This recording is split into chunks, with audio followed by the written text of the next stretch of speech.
ونعوذ بالله من شرور أنفسنا ومن سيئات أعمالنا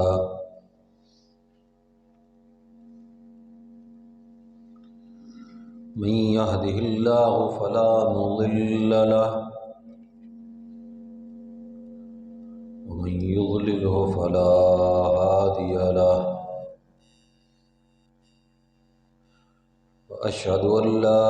إله إلا الله وحده لا شريك له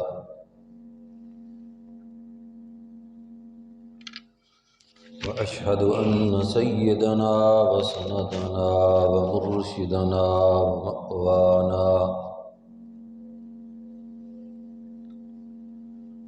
محمدا عبد الله ورسوله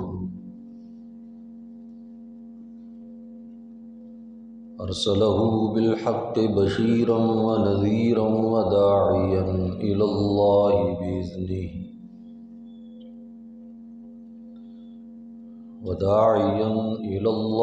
بإذنه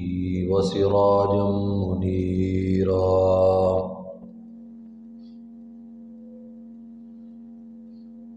أما بعد فأعوذ بالله من الشيطان الرجيم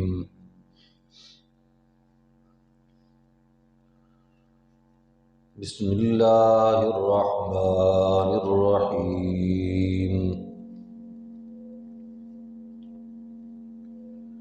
الحمد لله رب العالمين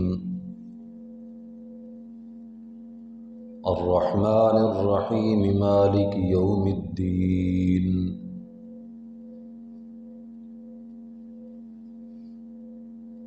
صدق الله ومن أصدق من الله قيلا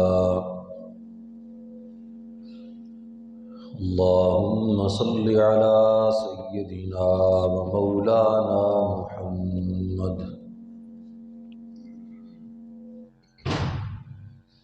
وعلى آل سيدنا ومولانا محمد وبارك وسلم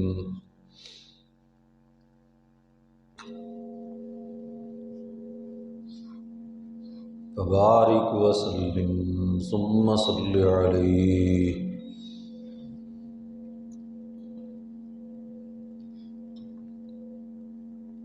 حضرات محترم،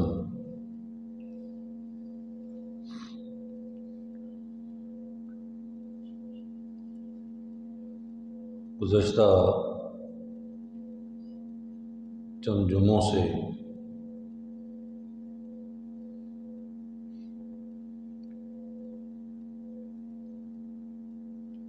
نماز کی تصحیح اور اصلاح کے مسائل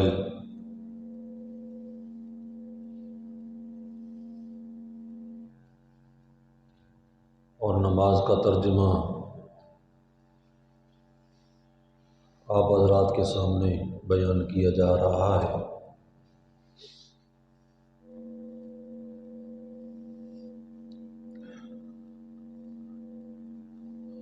اللہ رب العزت نے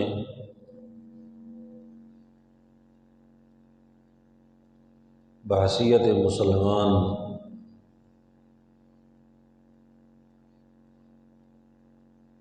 ہم پر جو ذمہ داریاں ڈالی ہیں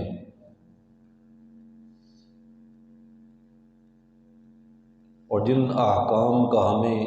پابند بنایا ہے،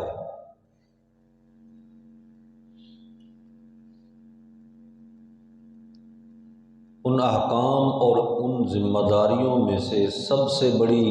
ذمہ داری 5 وقت کی نماز کو اپنے اوقات کے اندر ادا کرنا۔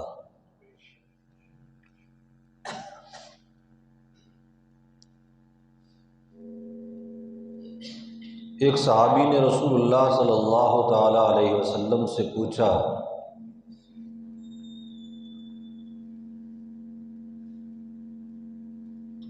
کہ ای الاعمال احب الی اللہ، کہ یا رسول اللہ مسلمان اور مومن کے اعمال میں سے کون سا ایسا عمل ہے جو اللہ رب العزت کو سب سے زیادہ پسند ہے؟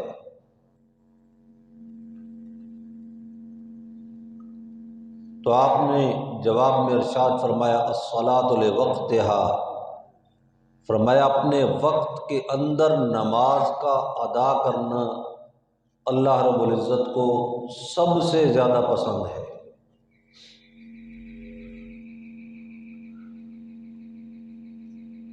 اب ایک بات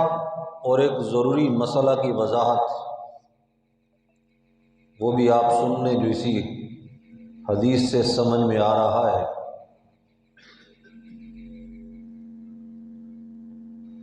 کہ نماز اللہ رب العزت نے جو مومنین پر، مسلمانوں پر فرض کی ہے، تو نماز کے اپنے اوقات ہیں، اور نماز کے اوقات کا مسئلہ احادیث اور روایات کے تواتر سے اور امت کے تعامل اور امت کے تواتر سے ثابت ہے۔ تواتر سے ثابت ہونے کا مطلب یہ ہے کہ یہ کوئی ایسی چیز نہیں ہے کہ جس میں کسی کو کوئی ابہام ہو۔ نماز تو منسوب ہی اپنے اوقات کی طرف ہوتی ہے، یعنی نماز کی تو پہچان ہی وقت سے ہوتی ہے۔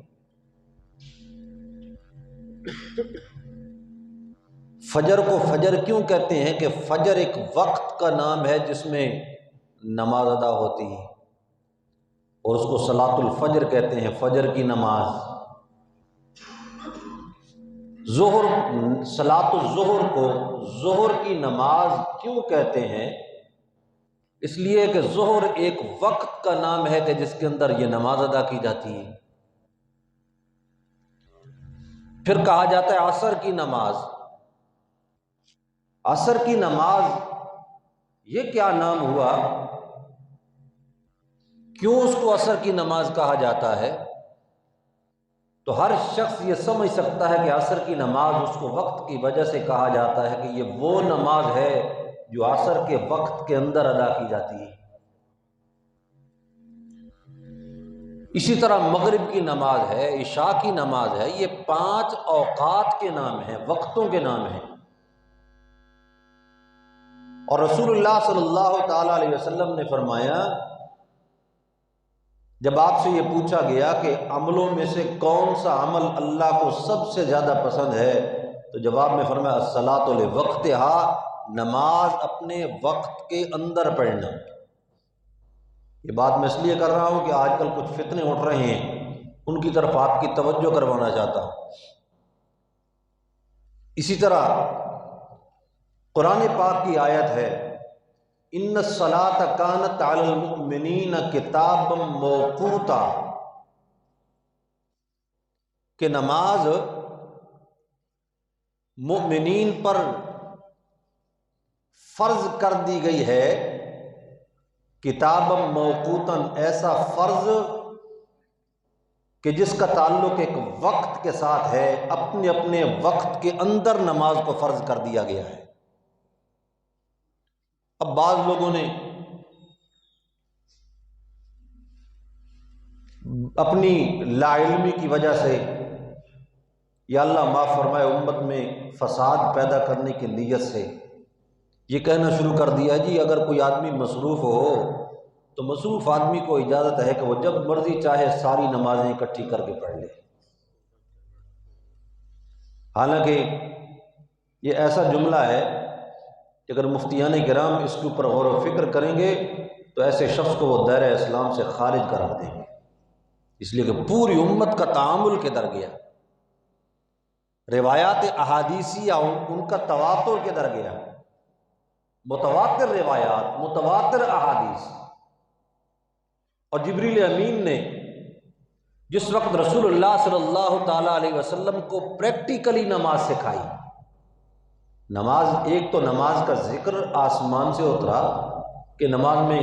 ہاتھ باندھ کے تم نے ثنا پڑھنی ہے، اس کے بعد تم نے سورۃ الفاتحہ پڑھنی ہے، اس کے بعد تم نے سورت ملانی ہے، پھر اس کے بعد تم نے رکوع کرنا ہے، پھر اس کے بعد تسبیحات ہیں،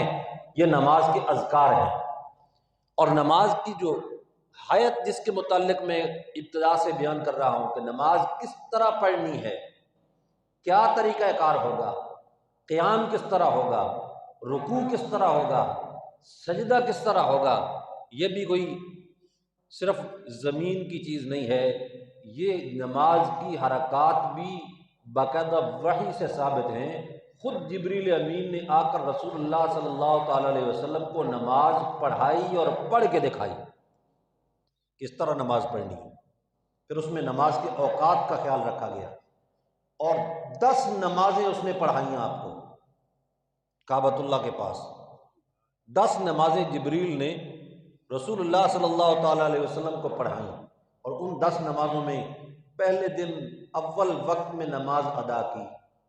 اور دوسرے دن کی نمازوں میں آخر وقت میں نماز ادا کی، اور اس کے بعد یہ 10 نمازیں جب 2 دن میں مکمل ہوئی، اس کے بعد کہا کہ الوقت ما بین ہذین الوقتین، یا رسول اللہ آپ کی نماز کا وقت ان 2 وقتوں کے اندر اندر ہوگا۔ ایک دن اول وقت میں ہم پڑھ لی نا، مثلا فجر کی نماز، دوسرے دن میں آخر وقت میں فجر کی نماز پڑھ لی۔ اسی طرح ظہر کی نماز کا اول وقت بھی ہے نا، آخر وقت بھی ہے، ایک دن اول وقت میں پڑھائی نماز، دوسرے دن آخر وقت میں پڑھائی۔ اسی طرح ہر نماز اول وقت میں بھی پڑھائی، آخر وقت میں بھی پڑھائی، اور اس کے بعد یہ کہا کہ آپ یہ سمجھ لیں، یاد رکھ لیں کہ آئندہ آپ جب بھی نماز پڑھیں گے، آپ کا وقت نماز کا ان 2 دنوں کے وقت کے اندر اندر ہونا چاہیے۔ کہ جبریل نے باقاعدہ آ کر سکھایا اس طرح آپ نے نماز ادا کرنی ہے۔ تو نماز اگر وقت کی پابند نہیں ہے، وقت کی اس میں قید نہیں ہے، تھوڑی سی مجبوری کی وجہ سے،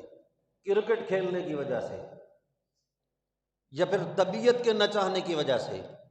عورتوں کے لیے گھر میں کھانا پکانے کی مجبوری کی وجہ سے، اگر نماز کا وقت انسان اپنی مرضی کے ساتھ تبدیل کر لے تو پھر نماز جو ہے وہ کتاب موقوتہ کس طرح رہے گی۔ اور رسول اللہ صلی اللہ علیہ وسلم کے اس فرمان کا مطلب پھر کیا ہوگا؟ صلاۃ لوقتہا۔ پھر جبریل کی امامت کروانے کا مطلب کیا ہوگا؟ ہاں البتہ سفر کی حالت میں جو جمع بین الصلاتین ہے، اس میں ہمارے علماء احناف نے بڑی باریک بینی سے تمام احادیث کو ایک جگہ جمع کر کے ان کا نچوڑ اور نتیجہ یہ نکالا کہ آپ سفر میں جا رہے ہیں، آپ چاہتے ہیں کہ 2 مرتبہ بریک لگانے میں وقت زیادہ خرچ ہو جائے گا، اور آپ اپنی منزل پر جلدی پہنچنا چاہتے ہیں، تو آپ کو اس بات کی اجازت ہے کہ ظہر کے وقت کو اتنا مؤخر کر لیں، یعنی ایک ظہر کے لیے جو آپ نے بریک لگانی ہے کوئی حرج نہیں،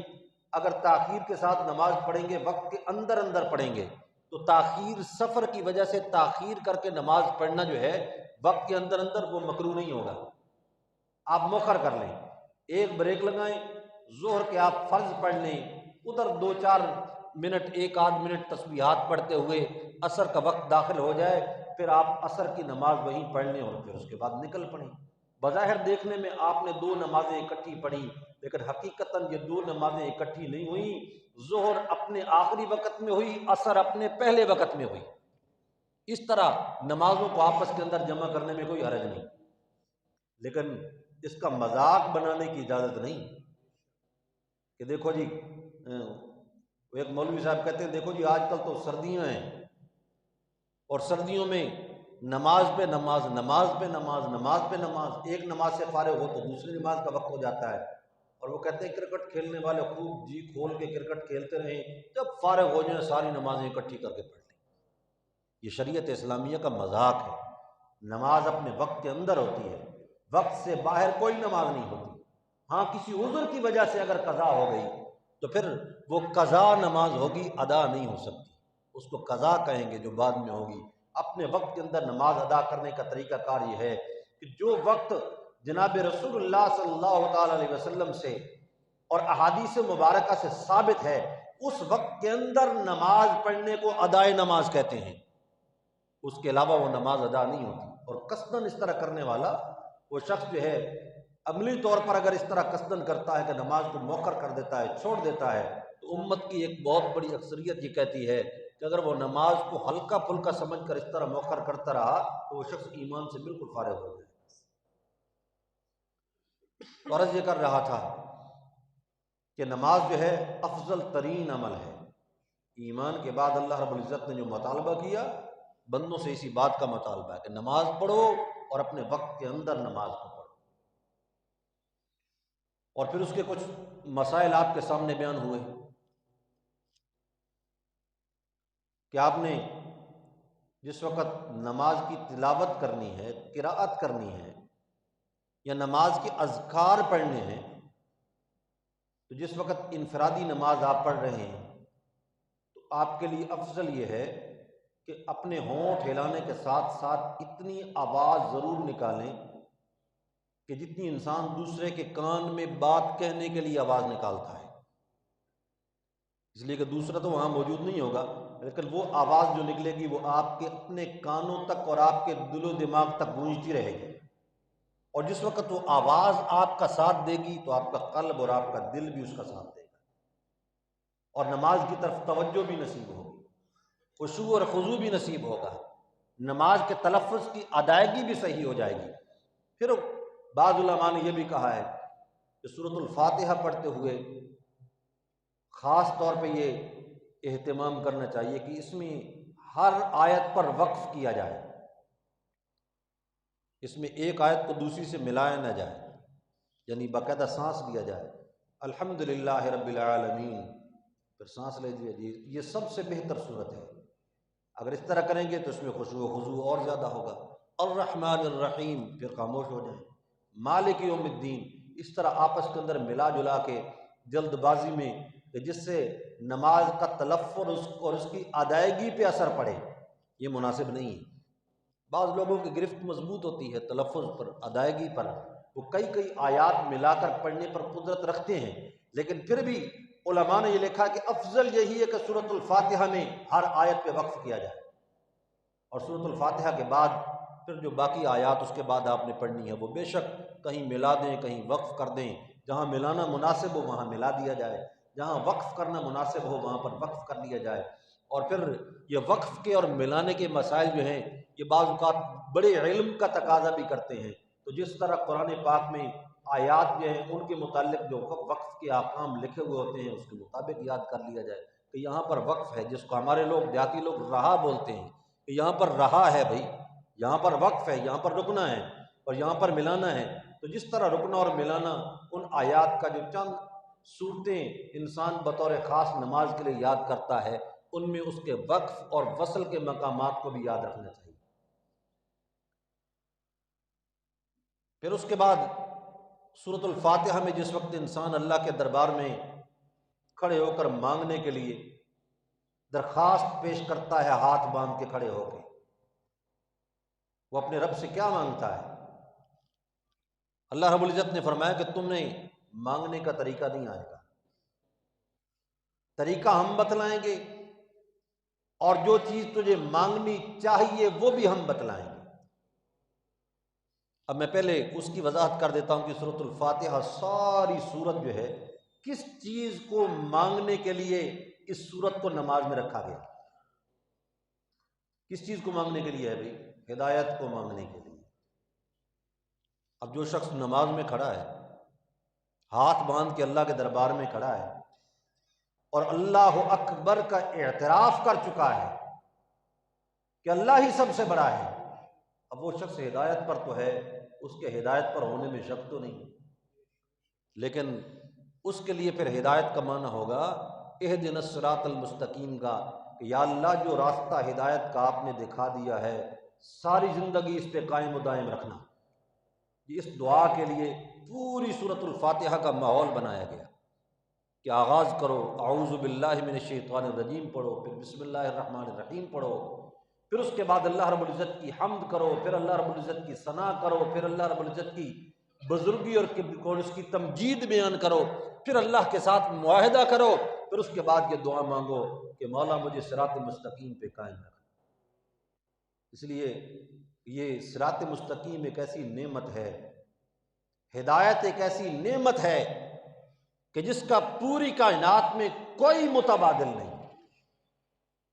نہ کوئی رشتہ متبادل ہے، نہ کوئی اثاثہ متبادل ہے، نہ کوئی ڈگری اور عہدہ متبادل ہے۔ ہدایت کے سامنے ہر چیز ہیٹ ہے، حتیٰ کہ ماں باپ کا اتنا عزت و احترام اور تقدس سکھایا گیا، لیکن جس وقت ہدایت کا اور ماں باپ کا مقابلہ آ جائے پھر ماں باپ کی طرف نہیں دیکھنا، پھر صراط مستقیم اور ہدایت کی طرف دیکھنا۔ قرآن کہتا ہے وَإِن جَاهَدَاكَ عَلَىٰ أَن تُشْرِكَ بِي مَا لَيْسَ لَكَ بِهِ عِلْمٌ فَلَا تُطِعْهُمَا، فرمایا کہ اگر وہ تجھے مجبور کرنے لگے والدین اس بات پر کہ تو میرے ساتھ ان ہستیوں کو شریک کر کے جن کے شریک ہونے پر تیرے پاس کوئی دلیل موجود نہیں اور ہے بھی نہیں، اللہ رب العزت کا کوئی شریک ہے ہی نہیں، اور جو اللہ رب العزت کے ساتھ شریک ٹھہراتا ہے اس کے پاس اللہ کا شریک ہونے پر دلیل ہی نہیں، کسی کے پاس کوئی دلیل نہیں۔ اللہ رب العزت کے وحدہ لا شریک ہونے پر تو کائنات میں لاکھوں دلیلیں موجود ہیں، آسمان میں، زمین میں، سورج میں، چاند میں، ستاروں میں، اور قرآن کہتا ہے وفی انفسکم افلا تبصرون، تمہارے اپنے ایک ایک سانس اور تیرے وجود کے ایک ایک جوڑ میں اللہ کی وحدانیت کی دلیل موجود ہے، لیکن اس کے ساتھ کسی کے شریک ہونے پر کوئی دلیل نہیں، اور میں جس کی دلیل ہی کوئی نہیں اس راستے پر تجھے چلنے کے لیے مجبور کریں فلا تطعہما، پھر والدین کی بات بھی ماننے کی ضرورت نہیں، اس لیے کہ ہدایت کے مقابلے میں والدین کی بھی کوئی حیثیت نہیں، ہدایت افضل ترین عمل ہے۔ اس لیے ہمارے بعض علماء نے کہا نا کہ دیکھو اگر یہ اتنی بڑی نعمت ہوتی، اتنی بڑی نعمت اگر نہ ہوتی تو اللہ رب العزت اس کے انتخاب کے لیے صرف اپنے دوستوں کو پسند نہ کرتا۔ دیکھو باقی نعمتیں جس کو ہم لوگ نعمت سمجھتے ہیں کہ فلاں پہ اللہ کا بڑا کرم ہے جی، کیوں جی؟ اس کی گاڑیاں زیادہ ہیں، اس کے پاس مال ڈنگر زیادہ ہے، اس کی زمین زیادہ ہے، اس کے پاس بینک بیلنس زیادہ ہے، اور دنیاوی شان و شوکت اور عہدے زیادہ ہیں۔ کیا دنیا کے اندر فرعون کا رتبہ اور عہدہ دنیا کے اعتبار سے کم تھا؟ نمرود دنیا کا بادشاہ نہیں تھا؟ قارون کے پاس خزانے موجود نہیں تھے؟ ابو جہل کے پاس دنیا میں وجاہت موجود نہیں تھی اور فیصلے کروانے کے لیے لوگ اس کے پاس نہیں آتے تھے؟ جس کو ابو الحکم کہا جاتا تھا کہ یہ فیصلے کرنے میں بڑا ماہر ہے، اس لیے اس کو ابو الحکم کہا جاتا تھا، لیکن اس کے باوجود وہ اللہ کے دشمن تھے۔ اور ہدایت ایک ایسی نعمت ہے اللہ رب العزت صرف اپنے دوستوں کو عطا کرتا ہے، اپنے دشمن کو ہدایت نہیں دیتا۔ اس لیے کہ جب تک انسان کے دل میں ہدایت کی طلب نہ ہو وہ اللہ کا دوست نہیں ہو سکتا، اللہ کا دشمن ہوتا ہے، اور جس کے اندر طلب نہ ہو اس کو ملتی ہی نہیں۔ یہ ایسی نعمت ہے کہ دل میں طلب پیدا کرنا پڑتی۔ اب اتنی عظیم چیز کو مانگنا تھا تو فرمایا میرے دربار میں آؤ اور سب سے پہلے آ کر میری حمد کرو، الحمدللہ رب العالمین۔ عام طور پہ معنی یہ کیا جاتا ہے تمام تعریفیں اللہ کے لیے ہیں جو پالنے والا ہے جہانوں کا، یہ معنی کیا جاتا ہے الحمدللہ رب العالمین، لیکن یہ مفہوم کے اعتبار سے مکمل معنی نہیں ہے۔ بعض اوقات ترجمہ کرنے والے اردو کا دامن تنگ ہونے کی وجہ سے ناقص ترجمہ کر بیٹھتے ہیں، اس لیے کہ اردو زبان میں اور کوئی الفاظ اس کے متبادل نہیں ہوتے۔ مثلا یہ رب کا معنی جو کیا گیا پالنے والا، یہ ناقص معنی ہے۔ رب کا اپنا معنی اگر مفہوم اور تشریح کی شکل میں انسان جائے تو پھر وہاں سمجھ میں آتی ہے کہ رب کا معنی اتنا بڑا معنی ہے، اتنا وسیع معنی ہے کہ جس کو ایک پالنے والی صفت کے اندر بند نہیں کیا جا سکتا۔ الحمدللہ رب العالمین، تمام تعریفیں اللہ کے لیے ہیں، اور للہ میں جو لام ہے اس کو کہتے ہیں لام اختصاص کا، سب تعریفیں اللہ کے لیے خاص ہیں، عام معنی یہ کیا جاتا ہے۔ لیکن میں نے یہ کہا نا کہ یہ پورا کامل معنی نہیں ہے، اس کی وجہ یہ ہے کہ یہ جو الحمدللہ میں الف لام ہے نا، الحمد، اس کا معنی یہ ہے خاص صفتیں۔ اس کا معنی کیا ہوتا ہے؟ خاص صفتیں۔ اور کون سی خاص صفتیں؟ الوہیت والی صفتیں، کارسازی والی صفتیں، اور وحدانیت والی صفتیں، کہ تمام کارسازی کی صفتیں، وحدانیت کی صفتیں، الوہیت والی صفتیں اللہ کے لیے خاص ہیں۔ یہ معنی ہے اس کا۔ کیا مطلب؟ اس کے سوا کوئی الہ نہیں، اس کے سوا کوئی ہر جگہ سے دیکھنے والا نہیں، ہر جگہ سے سننے والا نہیں، ہر کسی کی مراد کو پورا کرنے والا نہیں، اس کے سوا کائنات کا نظام چلانے والا کوئی نہیں، عزت کا مالک کوئی نہیں، ذلت کا مالک کوئی نہیں، بیماری اور صحت کا مالک کوئی نہیں۔ الحمدللہ ہے، تمام کارسازی کی صفتیں خاص ہیں اللہ کے لیے، یہ اس کا معنی ہے۔ وگرنہ جو پہلے والا معنی کیا نا کہ سب تعریفیں اللہ کے لیے ہیں، اس پر خود جن مفسرین نے یہ معنی کیا انہوں نے خود اشکال بھی اس کے اوپر ذکر کیا کہ دیکھیں ہم یہ معنی کرتے ہیں کہ سب تعریفیں اللہ کے لیے ہیں، تو پھر اس پر یہ سوال تو پیدا ہوتا ہے کہ منوایا تو یہ جا رہا ہے کہ تعریف صرف اللہ کے لیے ہے، تو مخلوق میں انسان ایک دوسرے کی تعریف کرتا ہے نہیں کرتا؟ متاثر ہو کر لیتا ہے۔ انسان کبھی کسی کے لباس کی تعریف کر دیتا ہے، لباس مخلوق نہیں ہے تو پھر تو یہ تعریف کرنا بھی درست نہیں ہوگی۔ کسی کے کردار کی تعریف کر دیتا ہے، کسی کی شخصیت کی تعریف کر دیتا ہے، کسی کی کاریگری کی تعریف کر دیتا ہے، کسی کی شاعری کی تعریف کر دیتا ہے، کسی کی خطابت کی تعریف کر دیتا ہے، تو یہ ساری چیزیں مخلوق ہیں، لیکن اس کے باوجود ان کی تعریفیں ہو رہی ہیں، تو پھر یہ کہنا کس طرح درست ہوگا کہ تعریف صرف اللہ کے لیے ہے؟ پھر تو یہ اشکال تو آئے گا۔ تو پھر اس کا پھر جواب ان مفسرین نے یہ دیا کہ یہاں پر ہم جو تعریفیں کر رہے ہیں اللہ کے لیے، یہ دائمی اور ابدی تعریفیں ہیں، کہ دائمی اور ابدی تعریفیں صرف اللہ کے لیے ہیں۔ یا پھر دوسری بات یہ ہے کہ تعریف اصل میں پہنچتی اللہ تک ہے۔ اب دیکھو کسی کے لباس کی تعریف کرو تو لباس کے پیچھے بنانے والے انسان کا عقل ہوگا، لیکن بنانے والے انسان کے عقل کے پیچھے کیا ہے؟ وہ بنانے والی ذات موجود ہے، خود تو کسی نے نہیں کیا۔ اسی طرح کسی کی شخصیت کی تعریف کی آپ نے تو شخصیت اس کو وہ شخصیت اور پرسنالٹی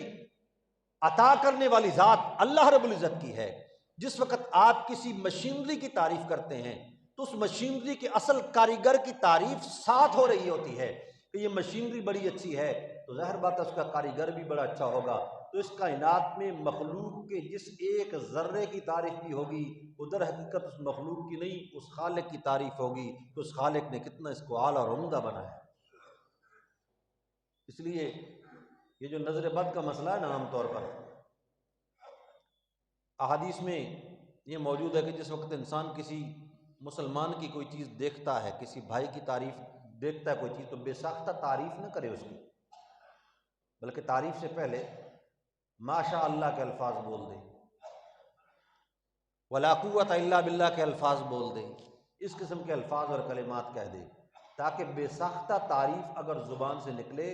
اول درجے کی تعریف، بے ساختہ نکلنے والی تعریف جو زبان سے نکلے تو وہ صرف اللہ رب العزت کی ہو، مخلوق کی تعریف بعد میں ہو، پہلے ماشاء اللہ کہے۔ اس لیے کبھی کبھی اللہ رب العزت اپنی تقدیر کے ساتھ اس چیز کو توڑ موڑ کے رکھ دیتے ہیں، جس کے متعلق پر لوگ یہ کہتے ہیں کہ نظر بد لگ گئی۔ حدیث میں موجود ہے العین حق،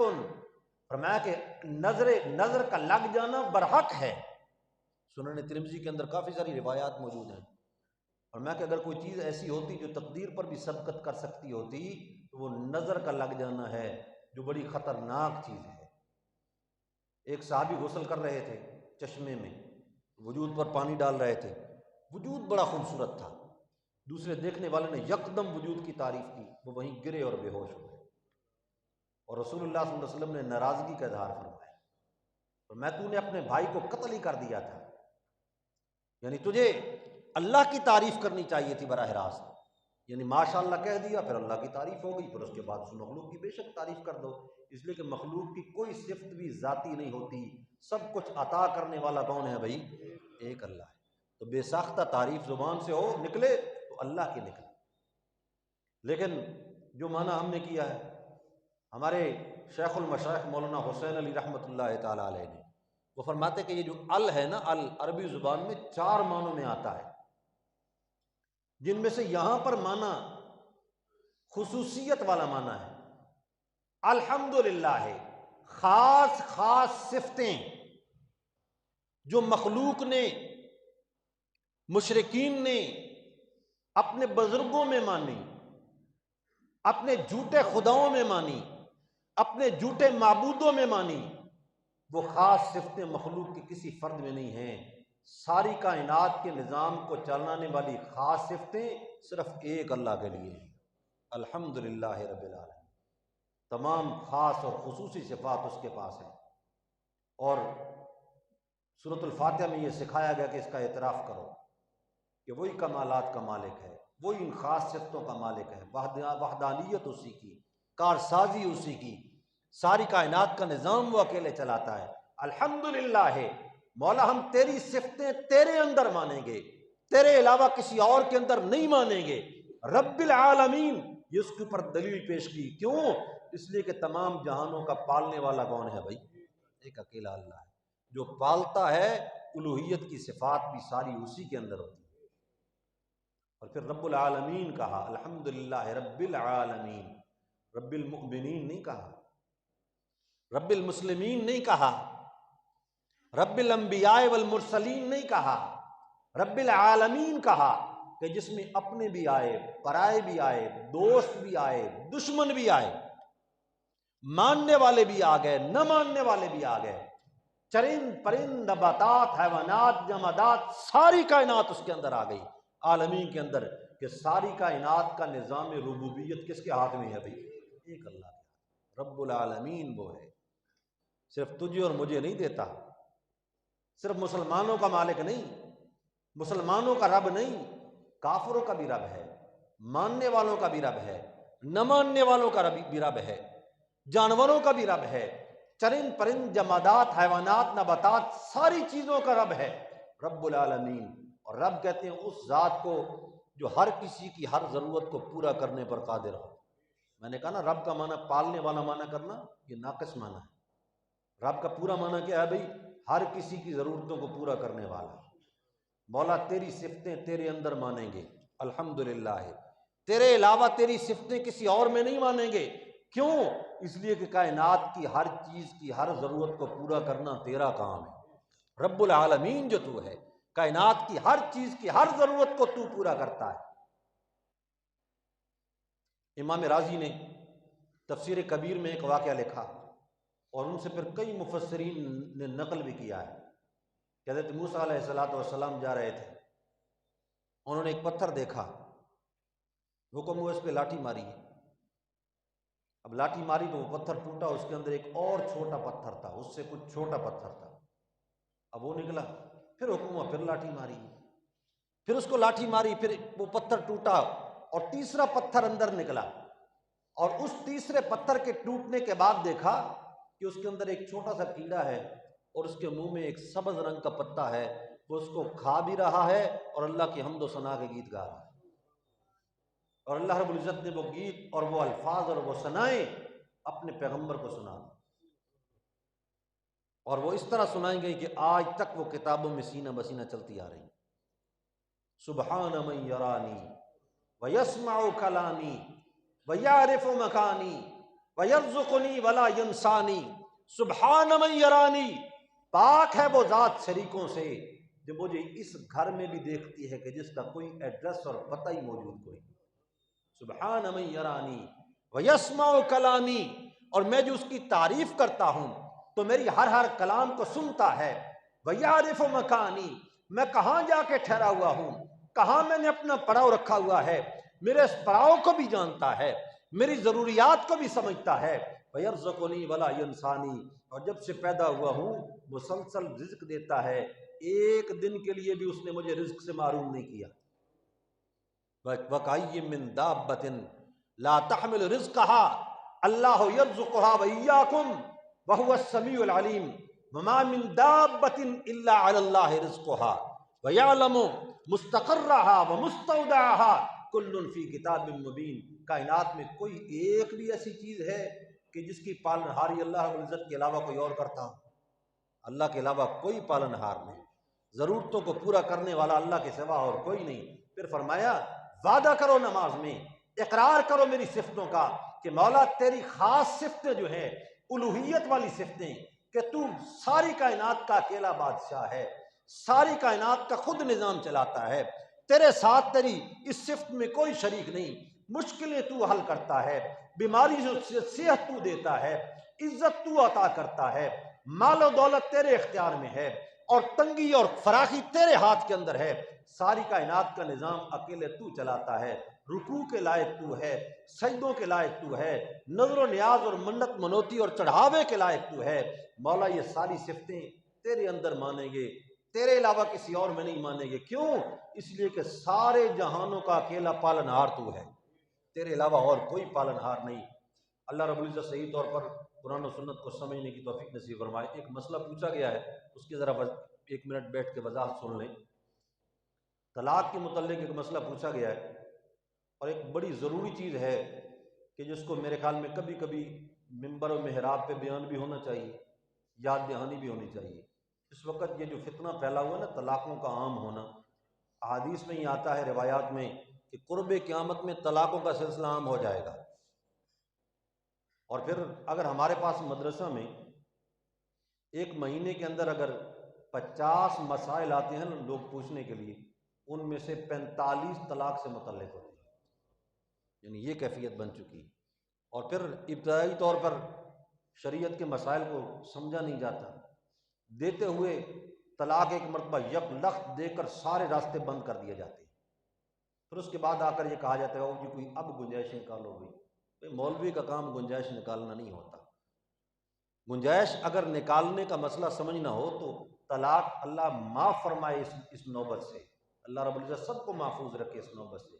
اس نوبت سے پہلے پوچھنا چاہیے یہ مسئلہ کہ طلاق دینے کا شرعی طریقہ کار کیا ہے، کہ جس کے بعد گنجائش موجود ہو۔ شرعی طریقہ کار یہ ہے جس کو طلاق کو سننا کہا جاتا ہے، کہ طلاق حیض کے بعد جو پاکی کے ایام ہوتے ہیں، جن پاکی کے ایام میں میاں بیوی کا آپس میں اختلاط نہ ہوا ہو، ان ایام کے اندر، پاکی کے ایام میں، جس کو طہر بولتے ہیں، ایک طہر میں ایک طلاق دی جائے بس۔ اب اس کے بعد اگر اس کے دل میں یہ احساس پیدا ہو جائے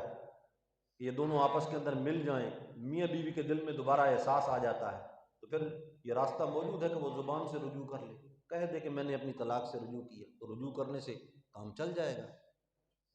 رجوع ہو جائے گا۔ عملی طور پر رجوع کر سکتے ہیں، میاں بیوی آپس کے اندر قربت کر لیں، اس کے بعد وہ رجوع ہو جائے گا، اس لیے کہ وہ گنجائش موجود ہے۔ اور قرآن میں ہے الطلاق مرتان، کہ 2 طلاقیں اگر دی جائیں، فَإِمْسَاكُمْ بِالْمَعْرُوفِ اور تسریحٌ بِإِحْسَان، اس کے بعد گنجائش موجود ہوتی ہے کہ یا تو یہ ہے کہ رجوع کر لیا جائے، 2 صریح طلاقیں دینے کے بعد زبان سے قولاً عملاً رجوع کر لیا جائے، رجوع ہو سکتا ہے، یا اگر آدمی رجوع نہیں کرنا چاہتا تو اس کی عدت تو گزرنا شروع ہو جائے گی، عدت گزر گئی تو دونوں آپس کے اندر ایک دوسرے سے جدا ہو جائیں گے، اور ان کی جدائی بھی پھر اتنی خطرناک نہیں ہوگی، اس لیے کہ وہ طلاق بائن والی بینونت والی جدائی ہے، اور بینونت والی جدائی کے اندر پھر دوبارہ نکاح کی گنجائش بھی موجود ہے۔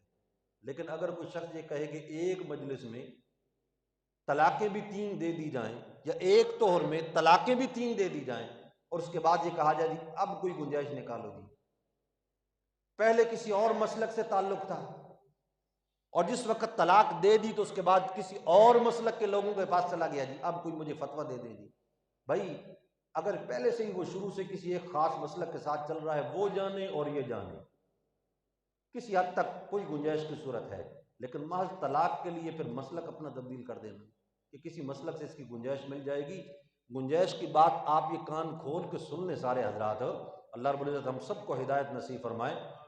اگر آپ امام ابو حنیفہ کے پیروکاروں کے پاس جائیں گے گنجائش نہیں ملے گی، امام شافعی کے پیروکاروں کے پاس جائیں گے گنجائش نہیں ملے گی، امام احمد بن حنبل کے پاس جائیں گے گنجائش نہیں ملے گی، امام مالک کے پاس جائیں گے گنجائش نہیں ملے گی۔ پوری امت مسلمہ میں سے ایک حافظ ابن تیمیہ ہیں کہ جن کا امت سے تھوڑا سا اس معاملے میں ایک نظریاتی اختلاف ہے، اور کئی گنجائش موجود نہیں ہے، لیکن اگر ایک چھوٹے سے طبقے کے پاس آپ ایک گنجائش لینے کے لیے چلے گا، پہلے سے ان کے ساتھ چل رہے ہیں، ہمیں اس پر کوئی اعتراض نہیں ہے، لیکن اس ذہن کے بعد وہاں جانا کہ وہ میرے لیے گنجائش نکال دیں گے، یہ صرف شریعت کے احکام سے بغاوت کے علاوہ اور کچھ بھی نہیں ہے۔ اگر ایک مجلس میں کسی شخص نے 3 مرتبہ بیوی کو طلاق دے دی، چاہے کہا تجھے 3 طلاق، یا کہا طلاق طلاق، یا کہا کہ تو مجھ سے جدا ہو چکی، تو میری جان چھوڑ کے چلی جا اپنے گھر کے اندر، تو مجھ سے فارغ ہے، اس قسم کے الفاظ اگر 3 مرتبہ اکٹھے بول دیے تو پھر 3 طلاقیں ہو جاتی ہیں، اور عورت حرمت غلیظہ کے ساتھ ہمیشہ ہمیشہ کے لیے حرام ہو جاتی ہے۔ اللہ رب العزت ہمیں تمام معاملات میں